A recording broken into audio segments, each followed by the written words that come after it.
You guys like my chairs? Hello everyone, I'm Lily. This is my little assistant Odie, and I'm back today with a pretty crazy project. I am super nervous about this project.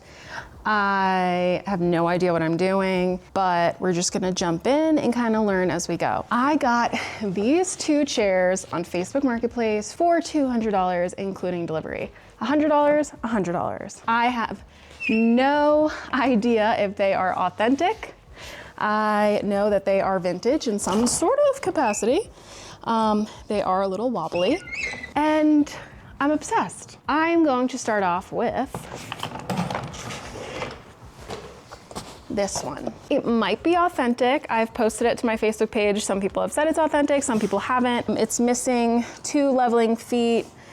It needs new upholstery. There is scribbles on the back of it.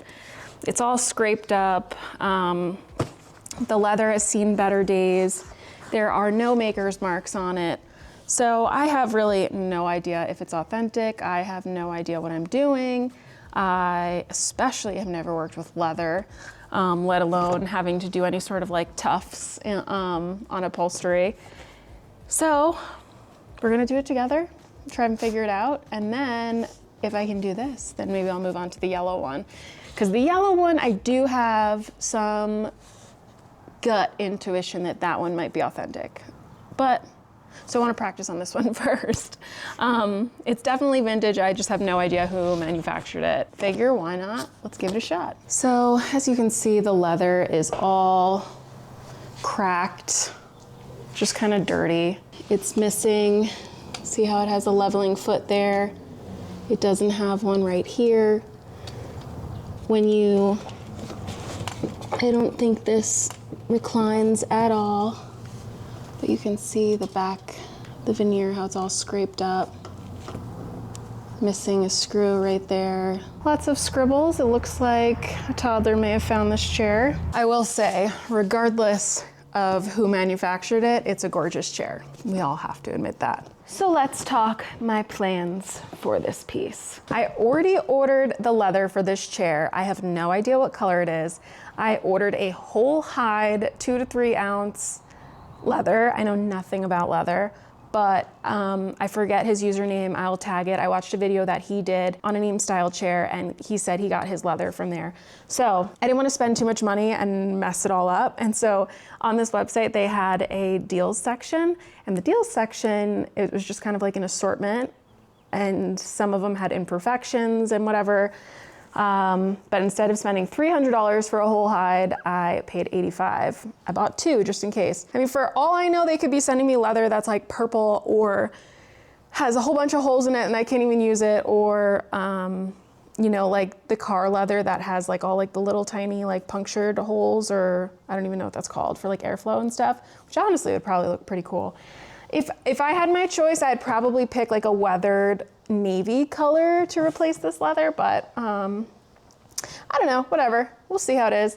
The only thing that I'm pretty confused about, and I don't really know how to do, is like this part. I don't even know what this is called, like the rope that goes around it. I have zero idea how to do that, but YouTube University, here you are, here I'm gonna be. I'm gonna Google it and YouTube it, and we'll figure it out as we go. I have no idea how to do that, so. Anyway, I'm gonna take you guys along for the ride, and hopefully we'll learn this together and figure it out. And then, when I get really good, I'll do the yellow one. And then the other one I have in my house. And then maybe one day I will find an ottoman, but that day has yet to come. So, first up, documenting. Second up, taking all apart and labeling everything. I just took this off of the little dolly, and it does recline pretty far. Ah! I'm scared it's gonna break. So, we just got a little wobble to fix. Maybe it'll be easy. Famous last words. Let's get started. So I just put this piece on its back because I'm going to take the base off, but you can see how this right here, I'm not sure what this is called, kind of goes up and down. I'm not sure if that is supposed to be on and like stuck, or if it should come off like that, Not really sure, but this also seems to loosen as well.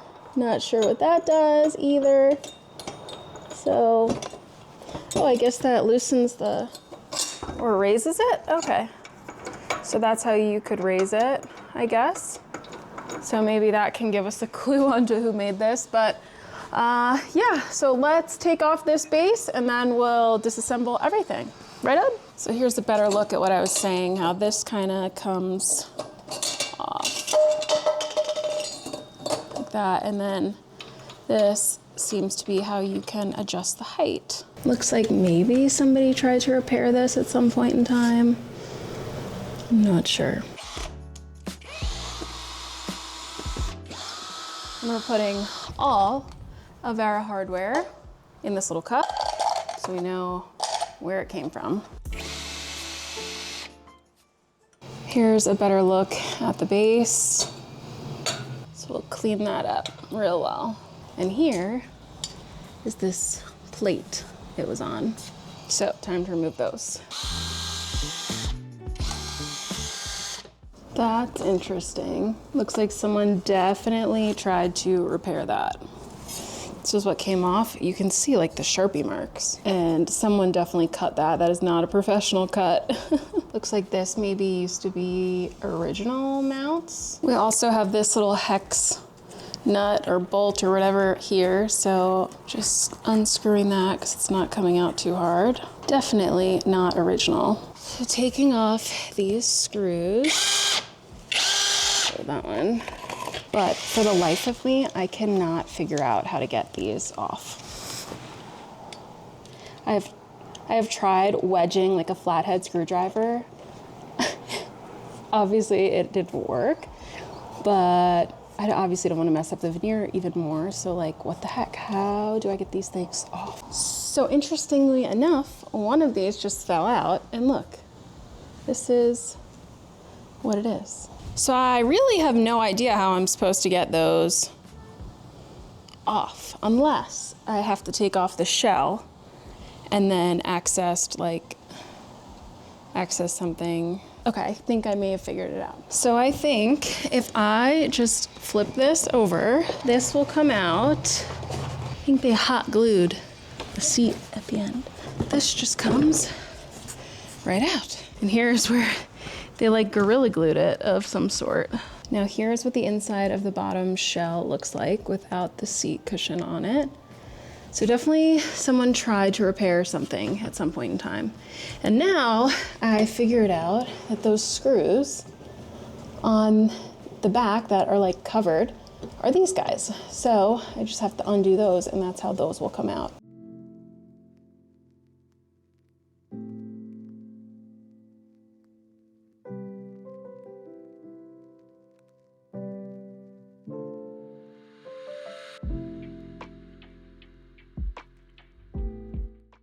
There is the first seat cover, or first arm ledge, armrest. Here is the first armrest. Okay, that came off pretty easily, and now that I'm looking at this, this is definitely not real leather. Definitely pleather, I think. So here is the shell. I think the person who tried to redo this added this little bit of pleather. I think this is pleather. I'm no leather expert, but it does not look very real to me. But then again, what do I know? So let me know if you think this is real leather or not. And this damage over here is very interesting. So time to disconnect all of this stuff now.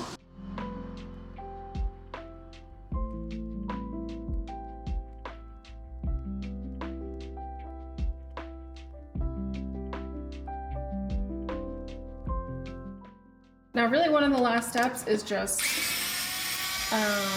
taking off the leather from these armrests.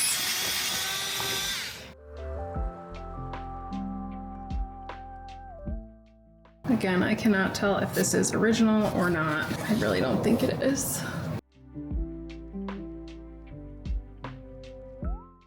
So I have disassembled everything. We have the cushions We have the shells. So there are a few revelations from when I was disassembling this. One, the first one, I think someone reupholstered it.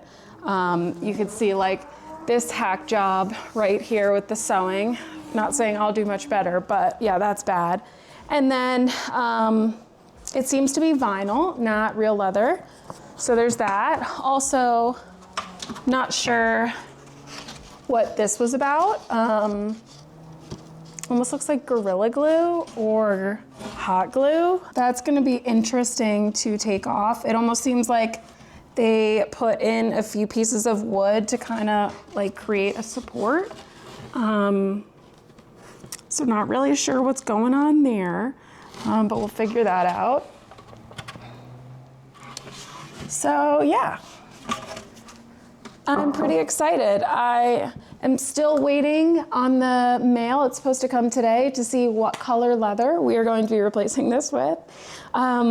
The other thing I'm really not looking forward to is taking out every single one of these staples. Like honestly, these ones aren't bad. It's the armrests that are really bad. There's like 1,000 staples in one armrest. So that is gonna take me a very, very long time. So that's gonna be interesting. But hopefully I can just like rip it out once I start getting, start getting some good momentum. But yeah, I'm excited about this project. I really am. I think it's gonna be a good challenge for me. So here it is. So my box of mystery leather just came in the mail. And so I bought 2 hides. They were like special buys. So they have some like imperfections or holes in them, and you don't get to pick the color. So it was like $85 per hide versus like $300 for one. So I got 2 to increase my chances of getting a good color. Hopefully it's more of a funky color than like imperfections. Ready? Ooh. This is nice. Wow. It's like this really, really pretty light green color. Holy smokes, that's really pretty. Look at that. Like a light sage green. Now, the next one is, wow. This looks very high quality. I mean, they both do, but this one is like extra leathery. I don't know. I'm so conflicted. What color do I pick? I'm actually so pleasantly surprised. I really had no idea what I was gonna get. These are both gorgeous. So moving on to taking out all of these staples. I am working on the headrest. I did end up taking off the staples and the upholstery on the seat cushion yesterday. I didn't have my camera out here. I wanted to see how hard it was. And honestly, it wasn't hard at all. So I'll show you guys how I did it on this one. So here's the headrest. I'm using a flathead screwdriver that apparently came with my Ring cameras and pair of pliers. And literally all I am doing is taking this flathead screwdriver, putting it under the staples and just popping them out like that. And then any of the difficult ones, I take using these and just out like that, and they come out pretty easy. Like that. So we'll just keep going.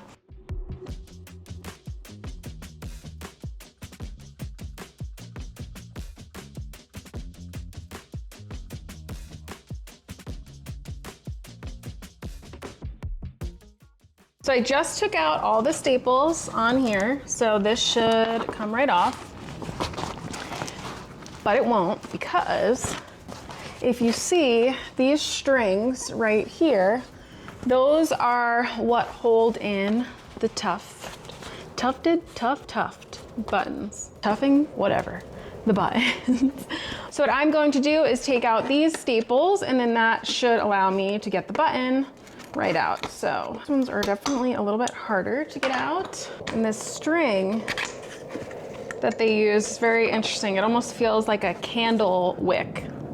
I don't know if it's just because it's aged and that's why it feels like that, but, or like one of those wiki sticks. If you're from the 90s, you know. Okay, now I'm gonna take out these ones. And now you see these strings are loose. So this should come right out. And as you see, the string is right there, just like that. Another interesting thing about this piece is, like I said in the beginning, it was definitely touched or attempted to be refinished or fixed or repaired, whatever, based on what we saw on the base, the wood shell. It just kind of looked like Gorilla Glue or they tried to fix something. Well, here, I think that this edging is vinyl, because you can see right here how much of a hack job the stitching is. But then underneath, the seat itself, like the majority of it, is leather. Like that is definitely leather, and that is definitely original leather. The vinyl edging right here is not. So I don't know if that was added, because maybe there was some sort of edging there at some point and they took it off and redid it. But I want to say this is the original leather. This little banding edge, vinyl, not original.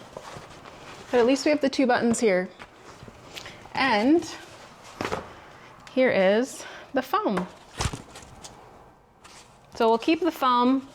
I know some people replace it, but looks good to me, so we will keep it as is. Gotta take out some of these staples.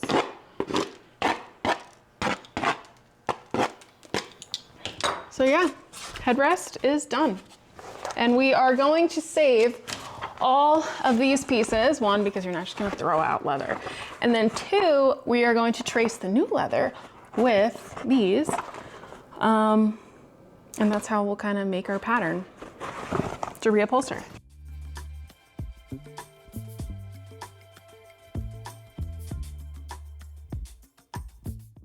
All of the upholstery, original upholstery, is off. It was very therapeutic to take it all off, although I do have some like bloody knuckles going on.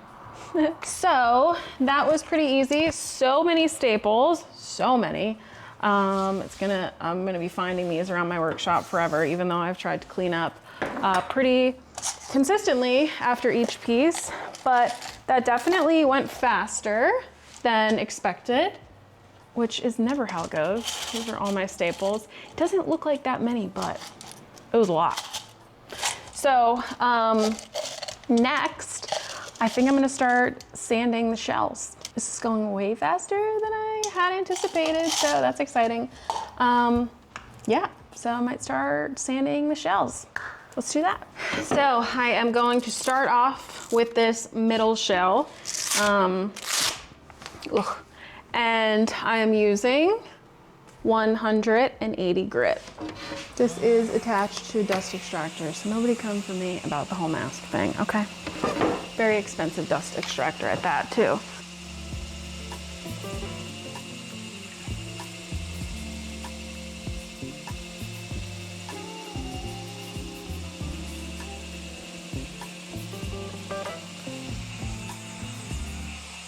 So I'm looking more closely at this piece, and there are piggly squigglies all over it. So someone absolutely refinished this, like even the shell. So this isn't even the original stain. So I do need to be very careful sanding it. But now I gotta get out all these piggly squigglies, because I'm looking at them, I'm like, that definitely wasn't me. And like, I haven't even touched this side. Let's see if you can see it. I'm not sure if you can see them. But like right there, there's a whole bunch. So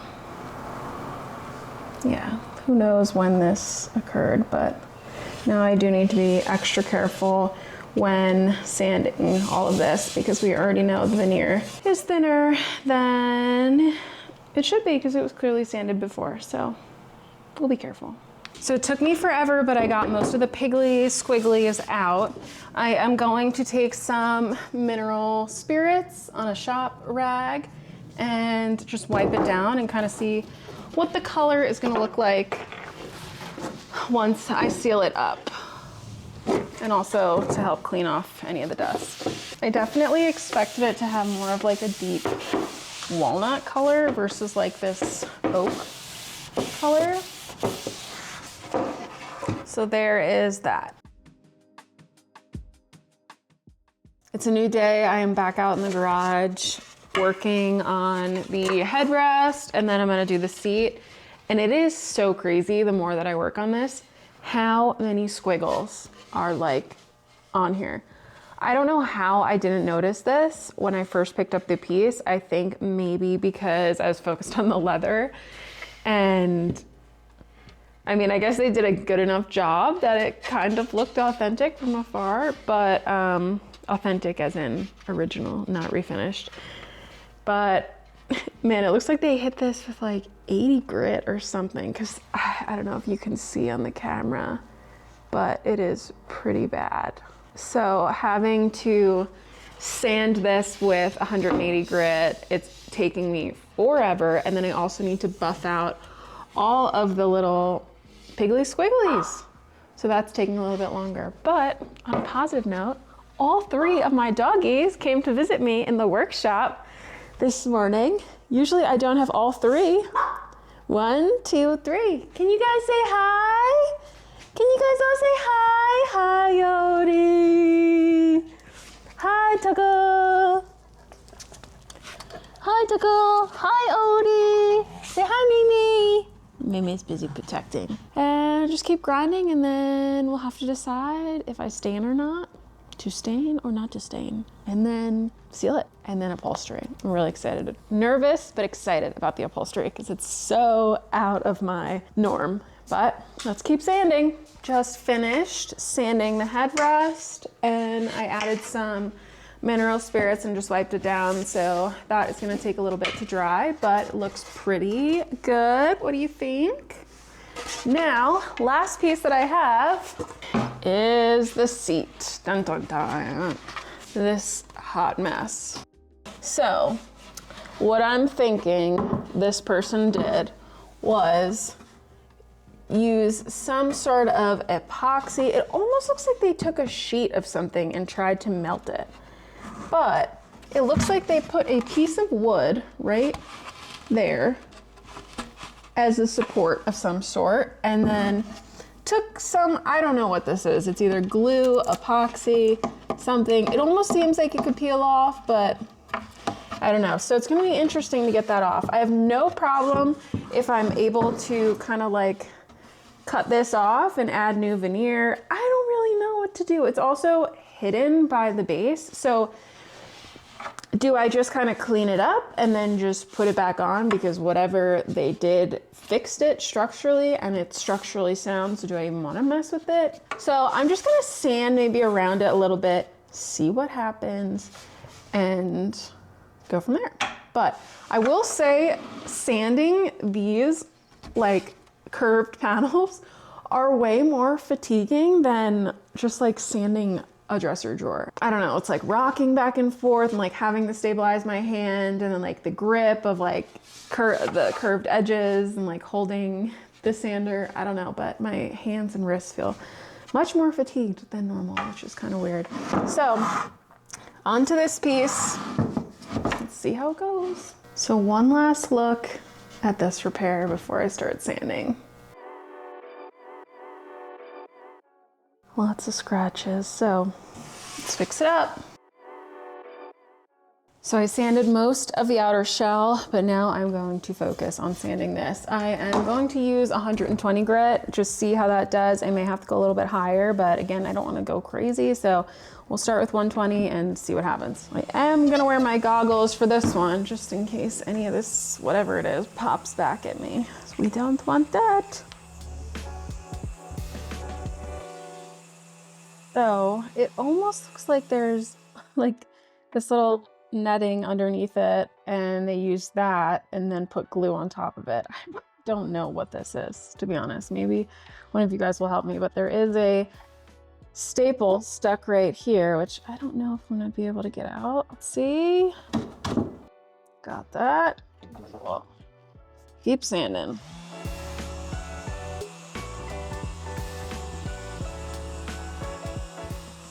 This was the base plate that was on here. This is the part that is exposed. So I almost want to take like a line. I just drew that line, and like this is the part that I want to clean up, because if you flip it over, then you will see it. They definitely added this as another support, so it worked, so I'm gonna keep it, but this seems like where the original base was on. And so yeah, I just want to clean up this part from there. Might have to leave, it looks like this is kind of where it started to fail and why they put whatever they did. So maybe I might have to leave a little bit showing, like that much showing, that much. But we'll see, it keeps sanding. It's kind of annoying. It's okay though, we're making progress.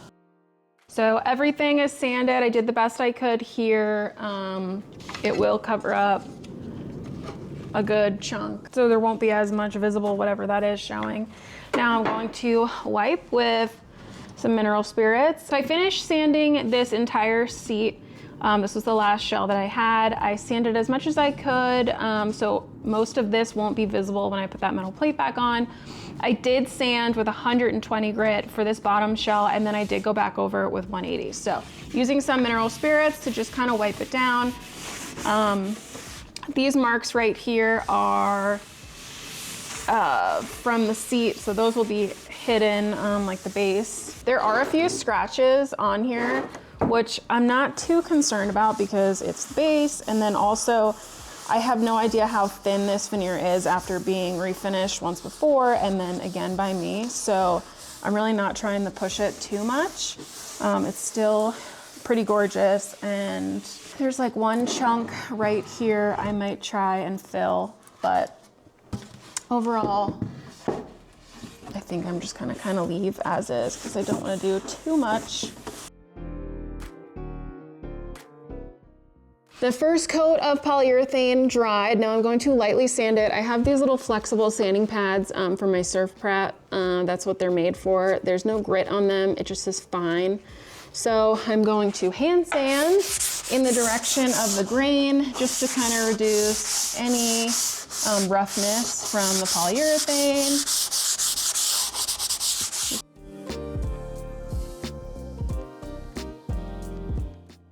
We'll do another coat of polyurethane. So time to sand the rest, and then second coat of poly. So this is one of the leathers that I got. What I'm doing now, I'm in my house, I am laying it out, and I'm going to see if all of the pieces fit on here. This is absolutely stunning leather. Like, it's so pretty.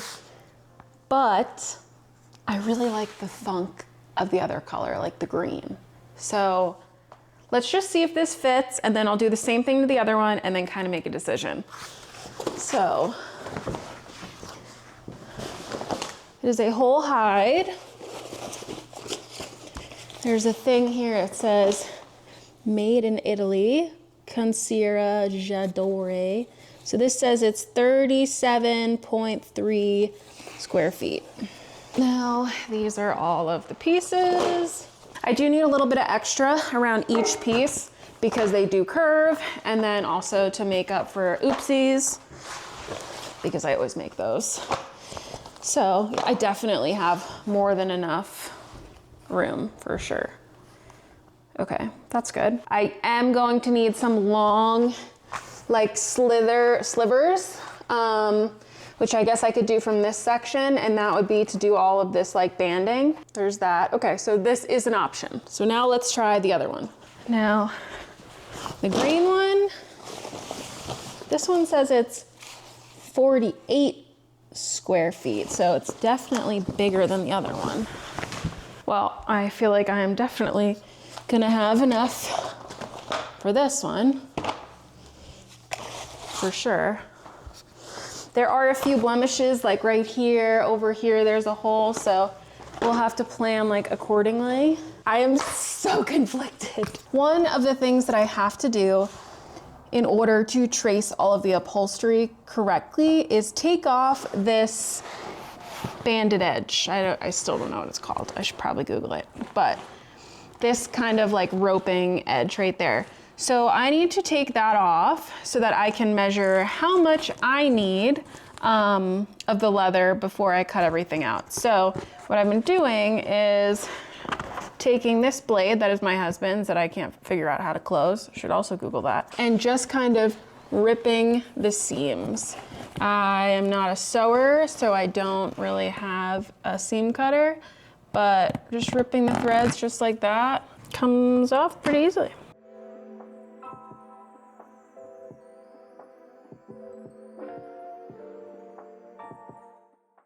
Give this one a good rip and it comes right off. There we go.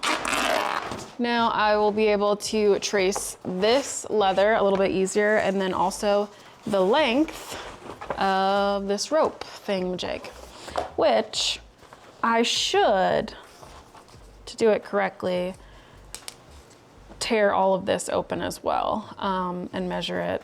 But as you can see, they used a lot of like excess fabric, so I don't necessarily want to do that. So I don't know. I could reuse this rope in here as well. So I probably should open this so I have an accurate size, because I don't want to mess up cutting the leather, because you can't really go back once you cut it. So 3 more to go.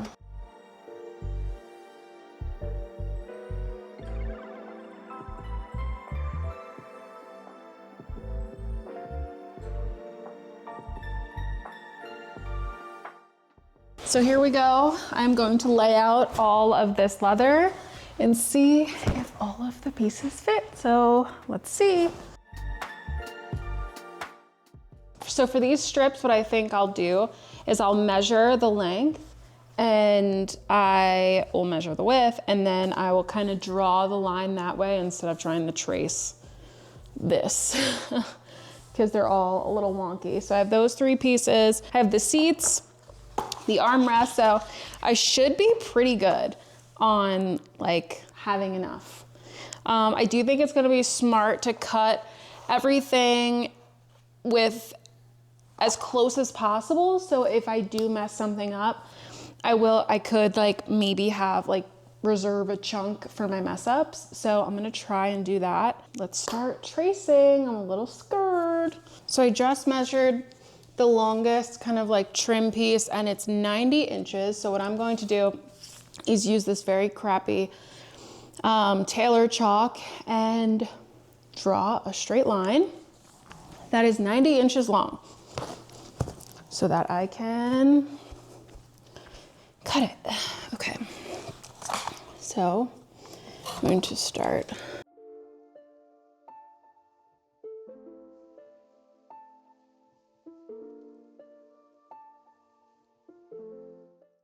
So there is this first piece, first line of this piece.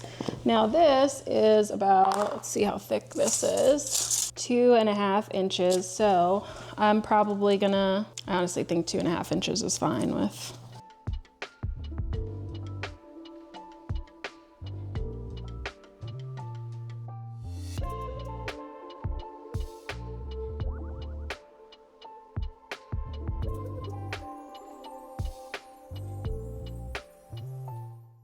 That was incredibly stressful. I have no idea why, but I am like, that took everything out of me. I still have to cut it. I don't know why that was so stressful. My adrenaline was just pumping the whole time. So hopefully I did it right.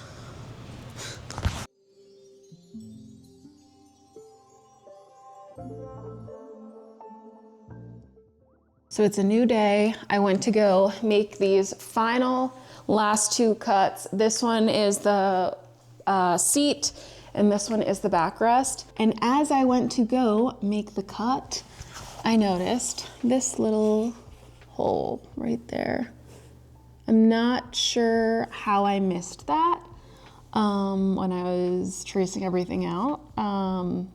So I'm gonna have to use a different part of the leather for that piece. And then I was just kind of brainstorming to see like where else I could put it, because I do have a big chunk that I'm actually sitting on right now that I could retrace it. And I'm like, let me just look at the seat portion that I had traced out, and there's an imperfection there too.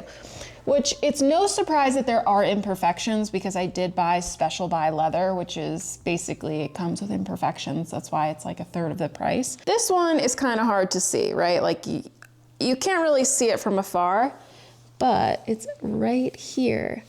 And what I'm worried about is that if it stretches, it will crack, see? And with the seat cushion being one of the most like used parts of the chair, because you're gonna sit on it all the time, I don't want to risk that ripping, because that would suck. So we are going to have to find a new way to cut out these pieces of leather, which shouldn't be too hard because I do have some good chunks. So I'm gonna use a little sponge to erase my current marks, or just my hands. It comes off pretty easily, and then retrace and recut.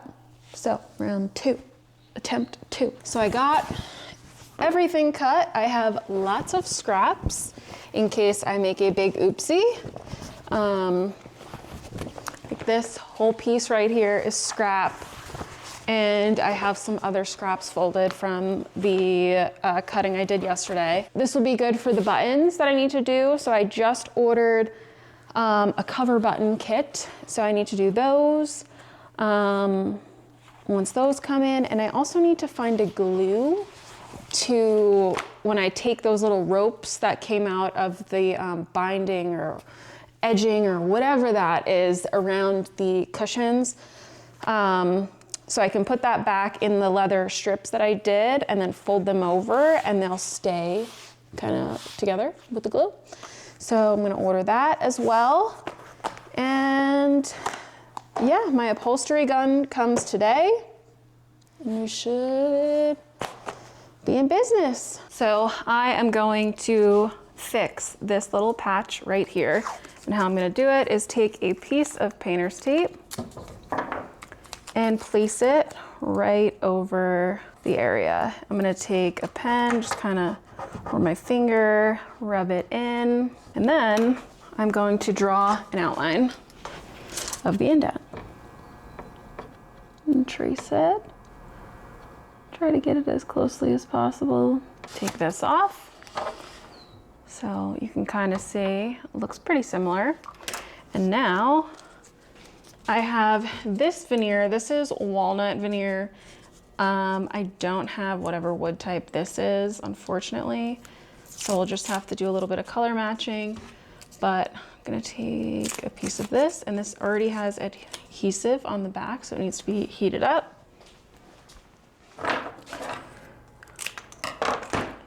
So taking that piece of veneer, putting this right on top, and now we are going to cut the veneer out to this shape, which is kind of hard to do, but try to get as close as we can. We have this very tiny piece of veneer. Take off the painter's tape, and now we see if it fits. So I could use a little trimming right on this end, just ever so slightly, just like that. Now to make it a little bit more seamless, what I'm gonna do is take some wood glue and just put the smallest little dab of it, like that. Rub it in with my finger. Make sure I'm getting the cracks around it, like that. And then I'm gonna take 220 grit and lightly sand.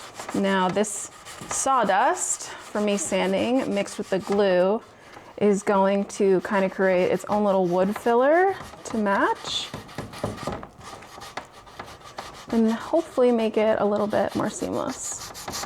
I'm still gonna have to color match a little bit because obviously it's not the same wood type, but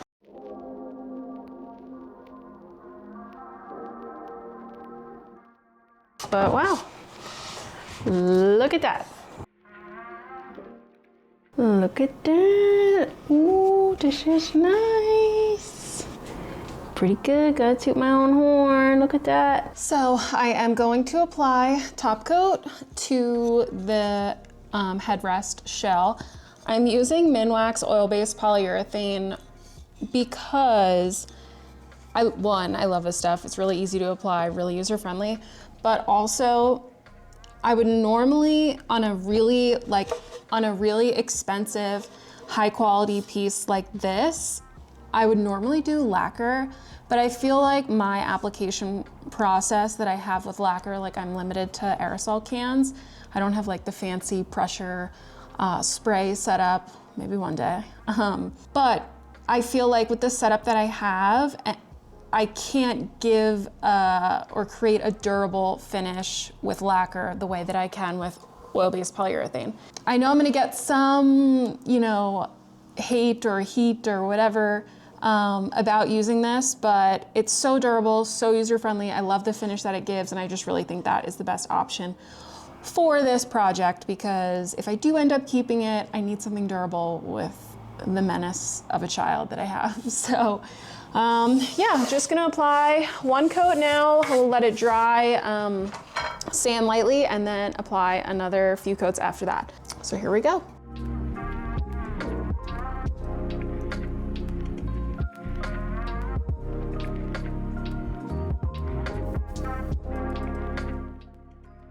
This looks pretty good for the first coat. Now we let this bad boy dry. So I was about to call it quits for the day because I need to go pick the baby up from daycare, but I am just so excited that I just want to try a little upholstery. So what I'm gonna do is I have my arm rests, and I have one right here and one right here.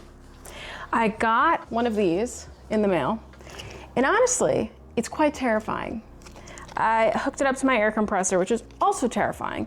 And, you know, it's pretty scary, in my opinion. So, what I'm gonna use is this guy. This is a Hart 20V 3/8 inch stapler. And I've used it for upholstery in the past. It's worked well. I just thought I needed to be like a little bit more professional and get like that thing, but it's terrifying. So not gonna use that. So I just wanna try one. What I'm gonna do is kind of like dry fit these really fast. This is probably like the last thing that I should be doing because I really don't wanna mess it up. And it's a whole bunch of like tight folding on some of the edges. But YOLO. Okay, I think I'm just gonna go for it. I can always take it off. I don't want to wreck the leather, but I'm wondering if I should even be tucking it and just having it go straight around like that the whole time, you know? Because that does look kind of sloppy. Okay, I'm gonna take this one off. All right, I think I should call it quits for the day and try again tomorrow. Because I think the move is just lots of small little staples without any little folding. And I do need to trim off some excess for these as well, so that I don't cover up these holes. Okay, I'm gonna call it quits. Try again tomorrow. So I'm back, new day, and I'm going to reattempt upholstering this. So I'm just going to kind of try to, I'm not really sure. I don't really want to do like all of these little folds because then it leads to kind of that sharp corner. It's almost like I want to tuck it around just like tightly, but like have it bunched up so it's not, I don't know the terminology for this, but it almost looks better like that than it did tucked before. So I think just play around with it because there's really no harm, no foul in like Like, see how this was sharp like that? This is how it was tucked. But now if I take it and kind of untuck it like that, it looks a little bit better. And this is how I have it on the back side. So no folds. So I'm gonna try and just kind of staple it down like that.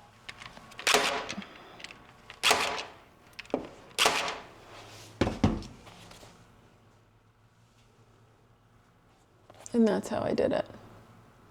So that's kind of what it looked like before on the old upholstery and the old leather. So I think that is just gonna be the way to do it. It's just kind of pulling around. I don't know what I'm doing.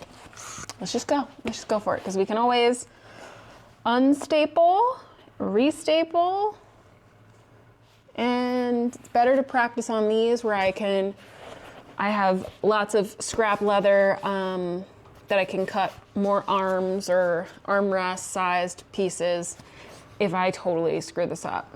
So let's just go for it and see what happens. Because if I'm gonna mess up, I'm gonna wanna mess up on these armrests. So YOLO, right? Here we go. Okay, I'm gonna need to trim this just ever so slightly, so when I pull it, it doesn't go over that screw hole. And it would go right on this armrest. Next, I am going to do the headrest. So here's the headrest. Here is the leather that I picked out. I'm doing the headrest next because, again, it's one of the smaller pieces, so if I really mess it up, I at least have some scrap to cover it. So just putting this down and we're just gonna go for it. This is definitely new to me. Upholstery to me is very new, but especially something that is curved like this and using leather. But whatever, right? I can only learn by doing, so let's go for it. So making sure it has a good fit around it, and then what I'm gonna do is just kind of go one side. Okay. So I'm gonna staple these ones first and make sure it's nice and tight. So buttons. I have been just trying to wrap my mind around buttons all weekend and just trying to because I need 8 buttons. These are what the original buttons look like, as you can see. They are 3/4 inch buttons wrapped in what looks like to me leather, but it also could be vinyl, but I do think this is the original leather. So the issue is making buttons.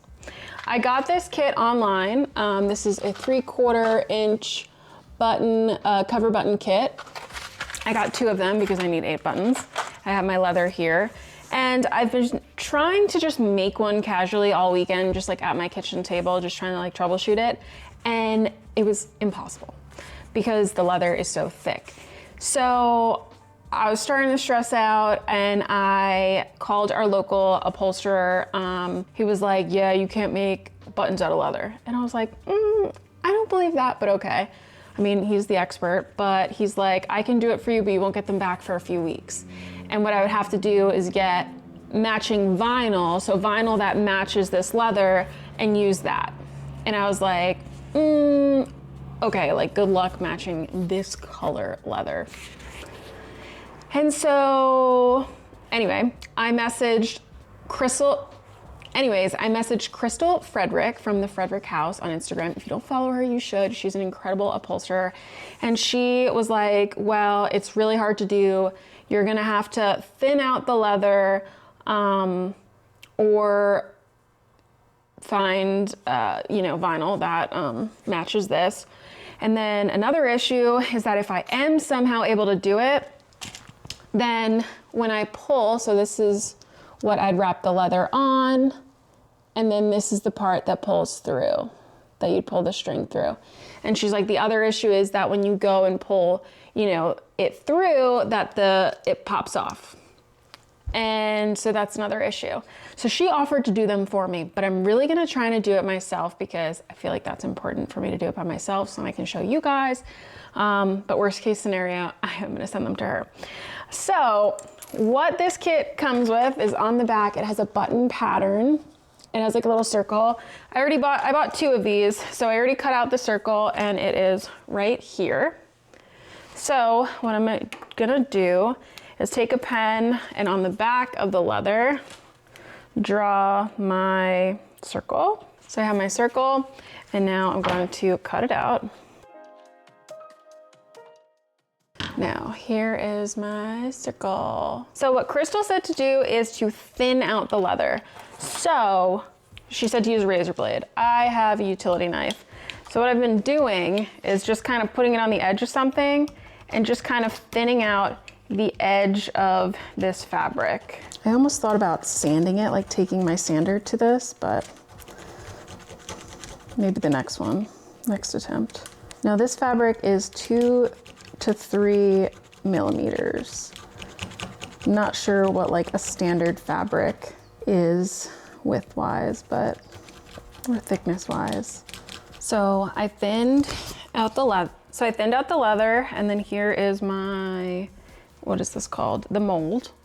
So I'm gonna take the leather, put it right in mold, and then I put the button shell in after it.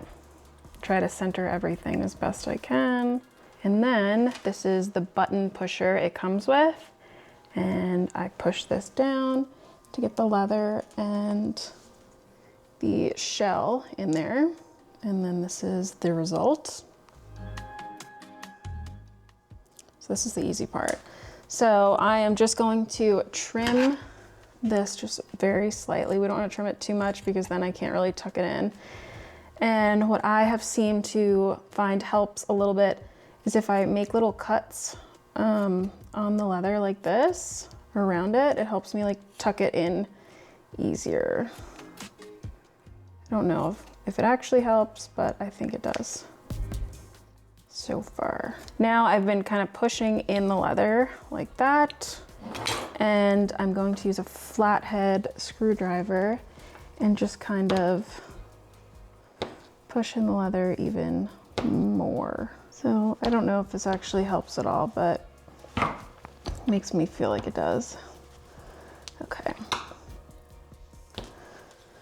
So once that is somewhat tucked in, I'm going to take a little bit of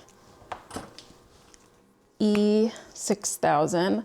I have tried leather glue, but I'm more concerned about the metal backer connecting with the other metal piece there. Like that is what I'm more concerned about versus the leather. So I'm going to take a little bit of this, and this stuff sticks anything to anything. I'm going to put it, now I'm going to take the smallest amount and put it in there. We have our backer, which I've already, you can see this one's kind of been through it already, but that's gonna go there. And then this pusher, we're supposed to be able to push it in like that. However, this is very thick. So I'm gonna show you what I saw in another video, and I will link this video in the caption because I don't remember his username off the top of my head. What I'm gonna do is take this, put it right there, and then use this solid block of walnut to smash it down. Use my body weight to get it too. It went in. That's really good. So now I can take this button pusher off, and ta-da, I did it. Look at that. That's awesome. I did it. I literally want to call the upholstery guy back and be like, it's impossible. Because look at this. Look at this. I did it. So 7 more to go. The only concern is that when I go and pull it through, that this might pop off. So we'll see, fingers crossed. Hopefully the E6000 glue works like a charm and really bonds it all together. So we'll see, but let's keep making them.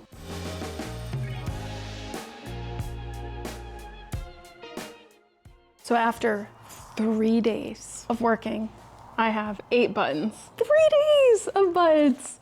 Granted, I wasn't working like 8-hour days, but I did it. I made the buttons. I think I made 2, 4, 6, 8. I think I made 10. I need 8, but I made a little bit more just in case, you know, one broke while I was putting them in. So I have that done. I also finished covering the headrest with the leather. I didn't put too many staples on the back because the next step is creating like that roping around the seats and cushions. So I am going to have to staple that on and just, I don't know. Restart. So the next step is making the roping that kind of goes around the cushions. And that is something I've never done before. So I'm going to try it for the headrest first because it's the smaller piece of fabric out of, you know, the other 2 cushions. So I'm gonna see if I can successfully do it for the headrest. And then if I can, I'll move forward with doing the rest of the upholstery for the other 2 cushions. Definitely not anything I've done before. I'm a little worried about it. I've watched some videos, but I don't have a sewing machine. So we are gonna use staples, and that is why I didn't put so many staples for this leather, because when I put the like roping on, I'm gonna have to staple that. So this will get all like reinforced with that. So I just gotta say, I'm so impressed with myself with these buttons. Can't tell you how long this took me. I really wanna bring this to the upholstery guy and be like, look at my buttons. They're really nice too. But anyway, okay, let's do this roping thing. So what I have here is one of the pieces of leather, and as you can see, I've folded it already in half. I've taken my brayer, this is from Cricut, and I've just kind of pressed it down like this to try to kind of create a crease. Once I do this, I'm going to put the rope that I have, this guy, in there, and then use some leather glue to secure it.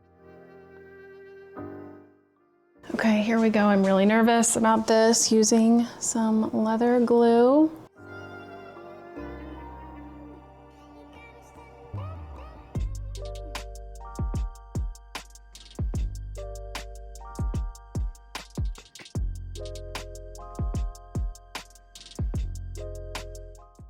Okay, this glue is on. Now, time to put the rope on.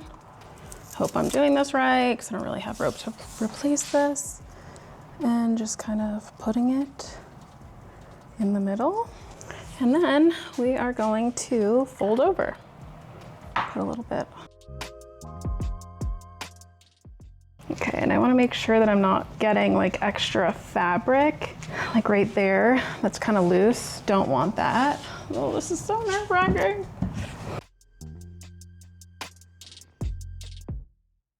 Wow, that was stressful. You always know I'm stressed when I don't talk. So I'm just kind of using this tool, which I have for clay, to just kind of make sure that the rope is tight. So not gonna lie, that was incredibly stressful. I am going to need to workshop a way to get this glue on a little bit faster, as I felt like it was already getting way too tacky when I started, folding it over. So I'm gonna have to, maybe I'll apply it with a roller. I've seen someone do that before. I didn't do that because I figured it's just such a small bottle and it's so just like thick that I wasn't sure how I would even get it on the roller, but if somebody else have done it, there must be a way. I'm gonna have to order more for sure. This tool definitely came in handy. I just had it in my craft bin for clay, arts and crafts. So we'll see how this one goes. I'm gonna try, once it dries, it takes 24 hours to cure. So I'm gonna give it 24 hours, and once it's cured, I will try to staple it onto the headrest. Crazy. think I'm stressed now. I can't wait to feel my stress levels when I'm doing that. But it worked though. This process worked, so I guess that's good. But dang, I mean, like when you're working with such a valuable and scarce like material like this leather, I can't get more of this. So the pressure is really on. If I mess this up, like if I mess any of the upholstery up where I like can't use the pieces that I have, I would need to start all the way from the beginning and use the other leather that I got, like that brown leather, and I would have to remake all the buttons, recut everything, redo all of this. I'd have to find the rope because I'm reusing from the chair. Like, oh my God. So I can't mess up. So I think that's why I'm extra stressed, but we persist, or we keep going, whatever the saying is. So it is the next day. Yesterday I got 2 out of the 3 of these rope edging things done. I was going to go ahead. Oh, hi, Odie. Hi, Odie. Hi, buddy. Hey, yo. We have a visitor. It's Mr. Odie. Can you say hi to the camera? Hi, camera. Okay, thank you. Go protect the yard. Anyway, so I was gonna put those around the cushion, but I figured I should actually do the buttons first, just in case I need to remove that top, that piece of leather. I don't have to remove both the edging and the leather covering if I mess this up. So what I'm doing actually is taking the headrest's original leather and I'm measuring where the buttons were, and it is 11.5 inches from center to center. So what I guess I probably shouldn't have done this. I say I probably should have measured before I put it on, but the odds of me getting that exact and then putting it on exact are slim. So I am now going to mark where I put it on here. So I'm struggling to find the middle. I just played around off camera and I'm really stressed I'm not gonna get it right. So I got out my laser level and I have one marked that I think is right. So now I'm just trying to see if I can get this one marked based off of this one. So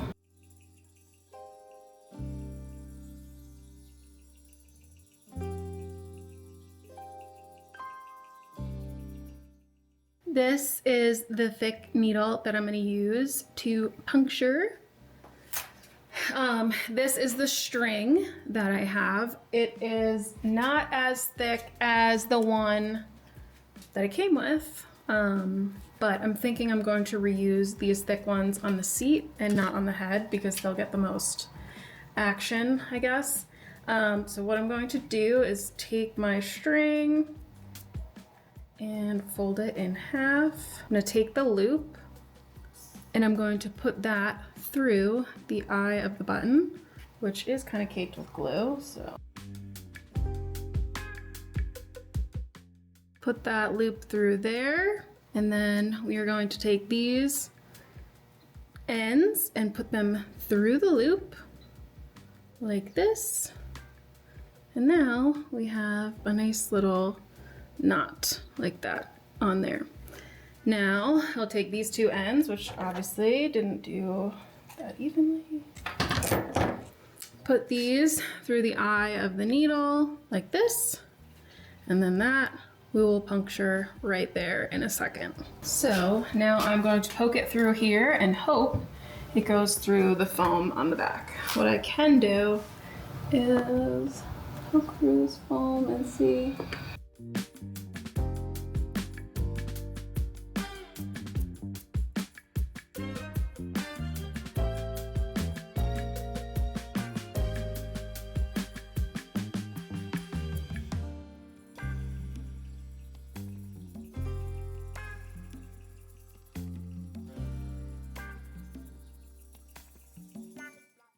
So another thing I just decided to do off camera was to take out that button and to put in just a simple loop right there, because I felt that the tension that I was pulling on this button would pop the back right off of this, and I don't want that. So I'm gonna try to pull this really, really tight and staple that, and then put the button so that we're not relying on the button to do all of like this, I don't know, tufting, I guess. So it'll be kind of like reinforced. So that's what I'm gonna do. So now, taking this, pulling it as tight as I can, pull it tight again, staple it down. This is what it looks like right now. Okay, that's pretty good. Oops. So then, so this is how it is stapled. Now I'm gonna put the button through, and then I will staple this again when I'm stapling the button as well. And what I'll do is I'll probably put one more staple right there, and then I will turn it like that and staple right there. That's how it was done before, so I'm just gonna do what I can. So, looks pretty good. Now it's just making sure I can get the, other one the same. Okay, so now let's put in that button. Same process as I did before. Just, I bought this needle off Amazon, and look, it's crooked. It's not even straight. So I can't use that, so I have to use the shorter one I came with.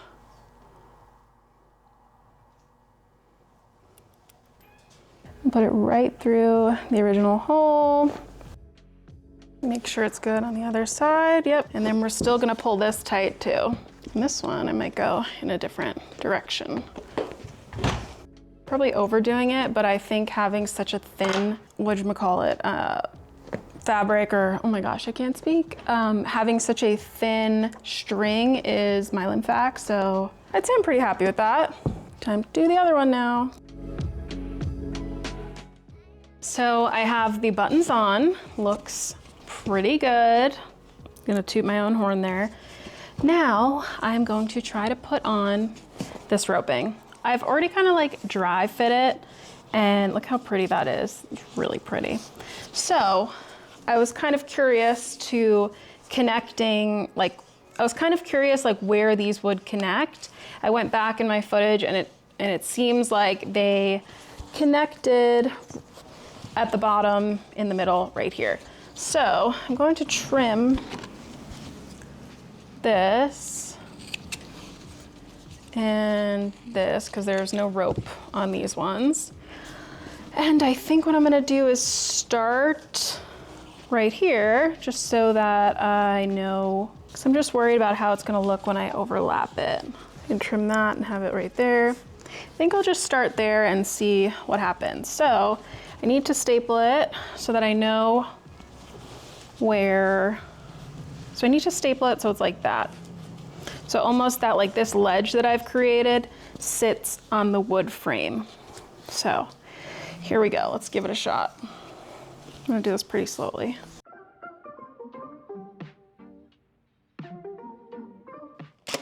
Now I'm not doing too many staples around it, just kind of getting a swing for it, and then I'll go back around and secure it more. Okay, so this is how it's looking.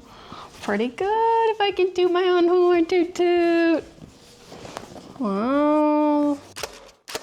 Okay, I'm finished. I have to do some more securing like right there and stuff, but the general gist of it is done. Look at that. So this is where it connected. It's not the best, it definitely looks like a little sloppy, but hopefully we won't be able to notice it too much. Still have to do some staples over here and everything. But overall, I mean, I'm pretty happy with how this came out. Not bad. This is what the back looks like. So I am now on the backrest. I have already stapled the leather. Now it's time to tuft the buttons. This has honestly been probably the most stressful part of this entire project for me, because it's getting them in the right place. This is curved, So taking measurements or drawing a grid is a lot harder. And then now I'm trying to make sure that, so here is the headrest. I need to make sure now that the buttons, when I put them on here, are all aligned. So like these are almost 11 inches apart. So now I'm trying to measure this 11 inches apart. And then like, I just need to make sure that like when it's all put together, it all visually looks even.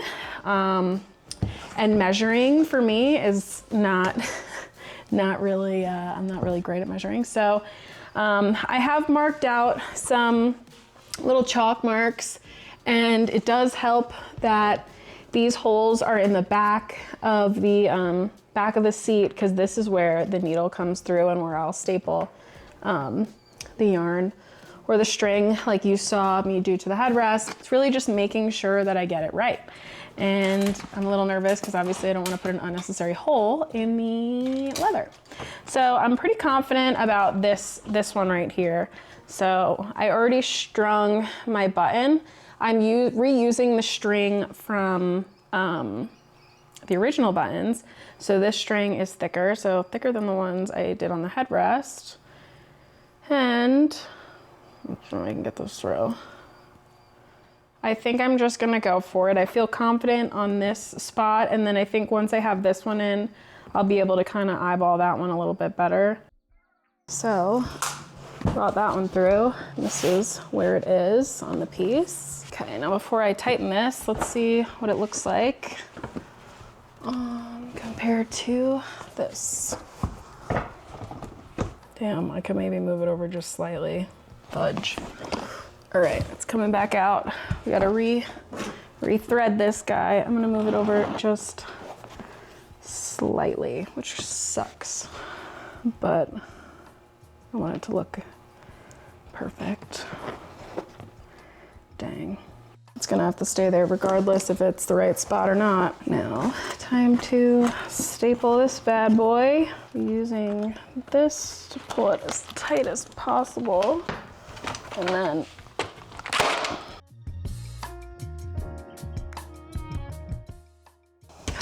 all right, this is where we're at. Jeez Louise, stressful. So I just put these on the ground so I could get a better like bird's eye view, and I'm still confused. So these are 11 inches apart. 11 inches apart here would be like right here, which is kind of where I had originally marked it already.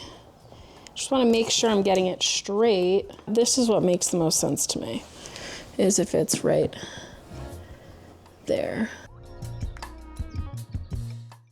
You know, worst case, I am just going to staple it and hope for the best. So tying this around to help me get a better grip on the string. Moment of truth. Could definitely look worse. I'll say that, but doesn't look terrible, so I'll take it. Next up, so now that the buttons are on this back piece, I'm going to apply a little roped edging, and we're just gonna staple it on.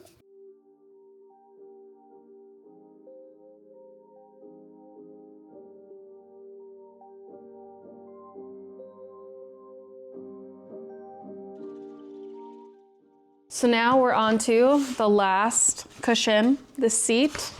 So I am going to take my leather and we're gonna put it on. And then once I have it on, I think that looks pretty good. We'll start to staple. Okay, I think that's good. So I'm gonna do tightest. So I'm gonna staple this side right here, this side right here, and get it tight like that, because if I do it too tight and so if I do these sides first and tie it tight like that, I'm gonna have a hard time getting the buttons in. It's just gonna be like puffed up. So I'm gonna do this side first, get that tight, and then I will do the sides. So I think I actually had an easier time finding the holes here and where I'm gonna put the buttons for this seat. I'm not sure why I had an easier time now, but versus the other two, but I'll take it. Hopefully it's right when I put them in. So just threading my needle. Last button, I don't know why I had it in my head that I needed 8 buttons when I only needed 6, but that's okay, I have extra buttons. So just gonna put the needle right in there. And I've been using this little thumb thing to kind of press it down to make it a little bit easier for me. I'm really hoping I put this in the right location because right now it's kind of looking a little high. One of the harder parts is making sure that I put this in straight so it can go through the hole on the back. I'm trying to put my finger in the hole in the back. I don't know if you could see me doing that to see if I can feel the needle without poking myself, because I definitely made myself bleed doing this on one of the other chairs. It keeps hitting the wood, so it's just a matter of finding. Okay, so I think I found it. So here is where we're at. Last button. It's maybe slightly off, but I think with the placement of the chair and everything, it'll be fine. So now my next step, and my last kind of upholstery step, well, that's a lie because I still have to do one of the armrests, is to take this rope, put it around the seat. I am kind of thinking, so I already upholstered one of the armrests. I'm kind of thinking I should maybe do some, like the roping thing on the armrest. It didn't originally come like that, but I'm just thinking that could maybe make it a little bit nicer. I don't know. I also don't have any of that extra rope to even make that, or I don't even know if I have long enough scraps to do that, but I might give it a shot and just see. But yeah, time to apply this stuff. Now this is the back edge, so that is where I will have the ends meet, right here.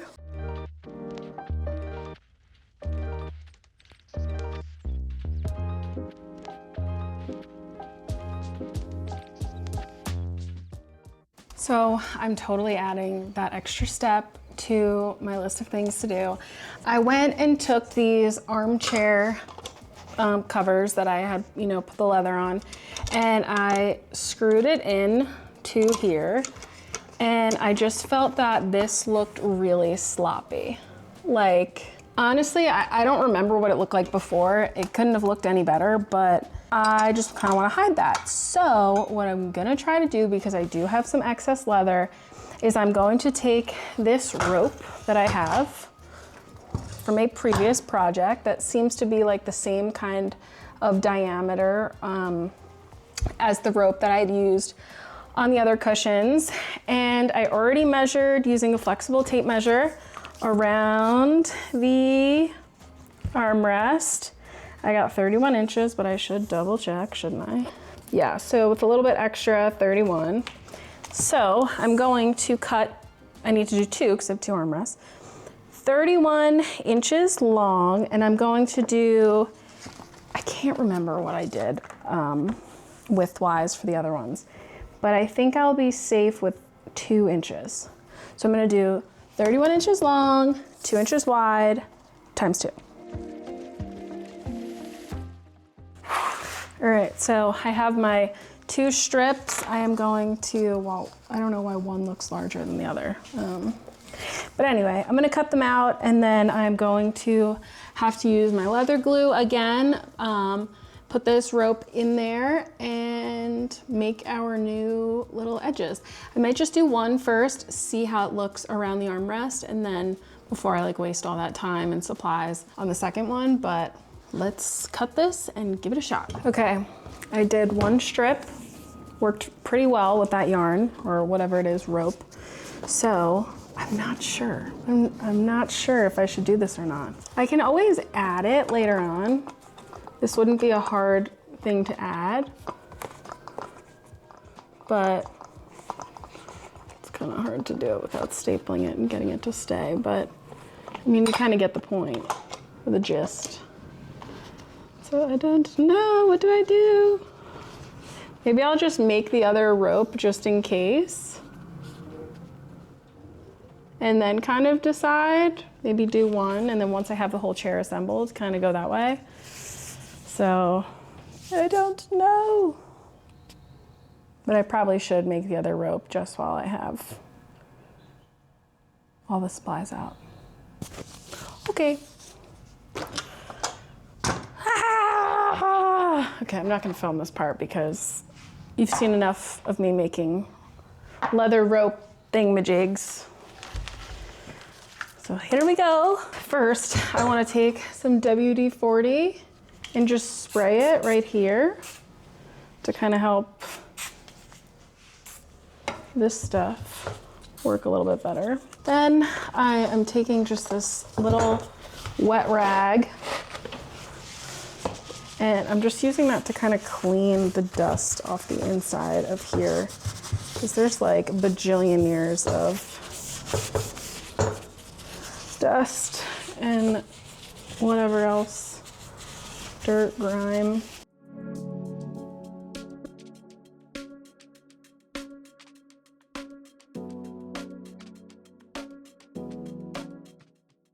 Thread this through like I'm flossing. So these were the original little level feet things that came on this chair. However, it only came with 2. So I searched high and low to find ones that I could, you know, replace the missing ones with, and I had a really difficult time. I found these ones on eBay.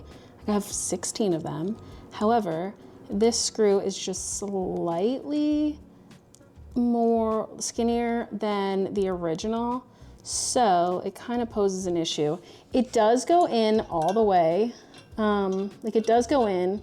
However, I feel that like it's a little loose. So what I'm gonna try to do is hammer it. This little base right here will go right into there. I think that will work if I'm able to do that. So let's give it a shot and do some hammering.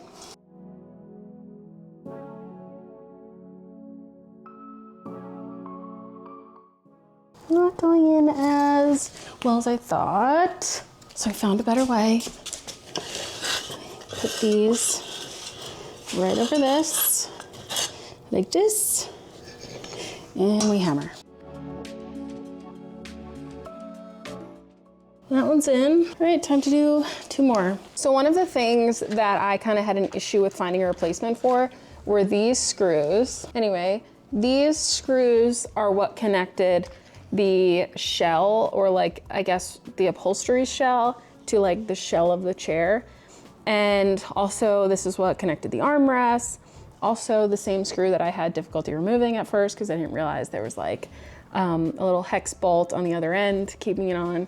Yeah, anyway, I went to Lowe's, Home Depot, I scoured the internet, and this was the only thing I could find. I actually got these on Walmart.com. They are not sold by Walmart, they're sold by somebody else, but it's a carriage bolt screw, 3/16-24, and they are 3/4 inch zinc carriage bolts. Now, the only downside is that you can kind of see, maybe if it'll focus, there's like a little, there you go, like imprint that says 4Y0.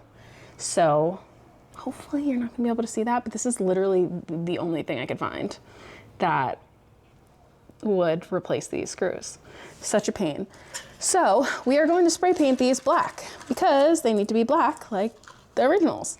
So I'm gonna do that, and what I'm also going to spray paint black is this plate that the person who fixed up this chair to begin with put on. So we are going to spray paint this black and kind of make it look a little bit more like purposeful, like it was done on purpose. And then I have this, which is the back part of the chair that kind of connects the base to the backrest. Super wonky. I wish I knew how to like unwonkify this, but I don't. So this is just gonna have to do for the time being. But we are gonna spray paint it, kind of make it look a little bit nicer. And then these, which are what connect the armrests to the side of the chair.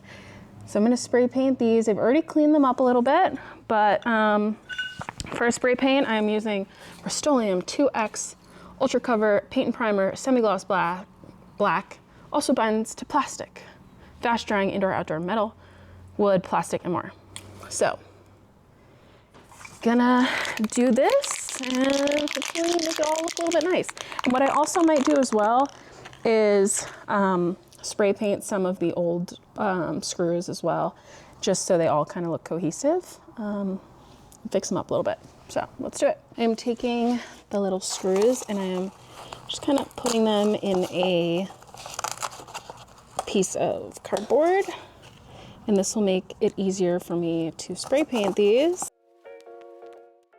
Give this a little shake.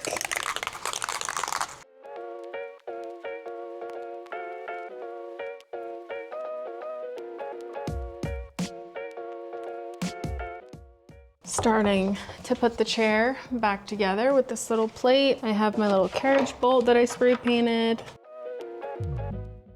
So I need to put these back on the headrest before I put the cushion on. So line that up as best as I can. That one went in. Time for the next one. Make sure the holes are lined up. Now this is on the back, looking good. Now I am putting the backrest, connecting them, so screwing these ones on. I had to replace the screws because the other ones were too thick, so I have no idea how they did that. Feels pretty solid. Now I'm taking this base plate that came off that whoever refurbed this put on, and I'm lining everything up. I have my screws that I have spray painted black to make it just look a little bit cleaner, and we're gonna put these back in. I just have to find the missing screws for this guy.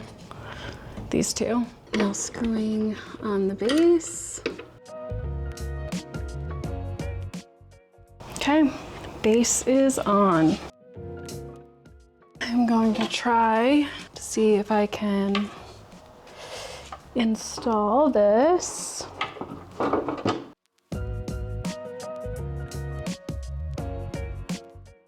Okay, now got that on. I just need to connect this piece, which when I see where it's at, it doesn't make much sense to me how it's supposed to go onto there, because there's a lot of gapping. So I'm not really sure how that went on. Maybe that connected at the back. So I got this back piece attached yesterday after a lot of time. Now I'm going to put on my first headrest, or my first cushion. So I have my screws that I spray painted and they're made look a little bit nicer. This is what they look like now. It's a nice shiny and black.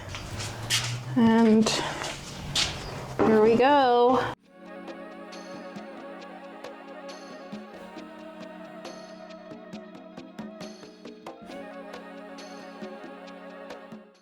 All right, first cushion is on. You ready for this? That looks so good. Oh my God. Holy smokes. Look at that. Right, Ode? Odie, come here. Odie, come here. Come say hi. Hi. Okay, second one going on. Not gonna lie, this has been a lot more work putting these pieces back on than I had anticipated, per usual. Like, just making sure everything fits right and that, you know, I'm getting the screws in the right holes and that it's even. And then no extra leather is sticking out. Like, I'm dealing with some pretty big gapping at the bottom here. So I'm not really sure how to like handle that. I also think that these screws right here are way too long. I think if I had 1/2 inch, we'd be better off. So I'm gonna be searching for 1/2 inch carriage screws or bolts or whatever they are to see if I can replace these so they don't jut out and, you know, disrupt the leather and stuff.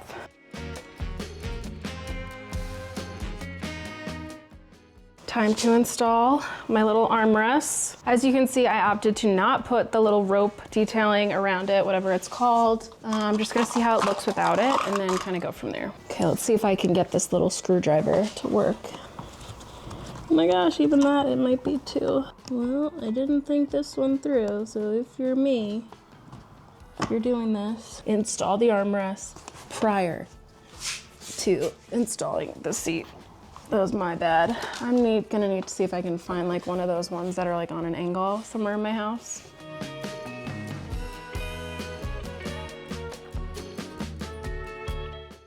So I finally put the chair together, figured it out, and after hours and hours, days, weeks, maybe even multiple months, this maybe took me 1 month, the transformation is complete. But before I show you the after, we need to revisit the before to get the full effect for how much I really put into this and how good the transformation actually is.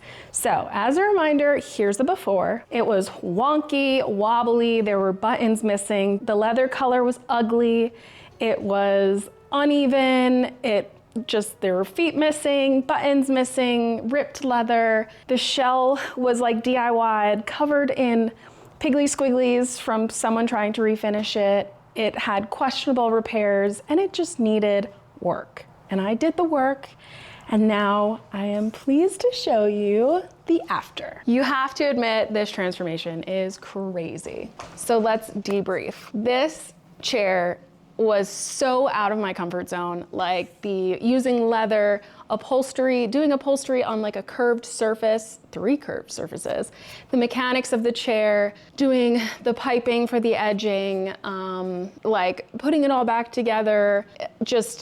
There are so many things I hadn't done before, and I'm so glad I took the chance, took the time, didn't rush myself through, because this chair is magical. It is gorgeous. I know I'm biased, but I have to say, I'm very proud of myself for this one. I absolutely love it. And to recap, I bought the leather special buy, so I had no idea what color they were sending me, but I really think it worked out. It's gorgeous leather, it's super soft, and I'm really scared to put it in my house now, but it is stunning, and I'm obsessed with it. I do think the hardest parts of this restoration were the buttons, for sure. I spent so much time making those buttons, like shaving off the back of them so that they'd fit in the button mold. So much work and so hard. And I ended up making 10 buttons. I don't know why I had it in my head that I needed 8. I only needed 6, but I made 10, so I probably wasted a day of work there. You know, putting it together was really tough too. That had a few little things that I didn't expect. But overall, I am very happy, very pleased with this. I will treasure this chair for as long as I have it. And still not sure who made this chair. Is it Plycraft? I forget all the other ones that it could even be. We know it's not an Eames chair. It's an Eames style chair, but it's still vintage. It's still gorgeous. And it's still functional, usable, very pretty. And it is worth something. So I just don't know who originally manufactured it. So if you know, please comment and let me know. Thank you guys so much for watching and for going through this with me. I am sure this is gonna be a long video because there were so many steps.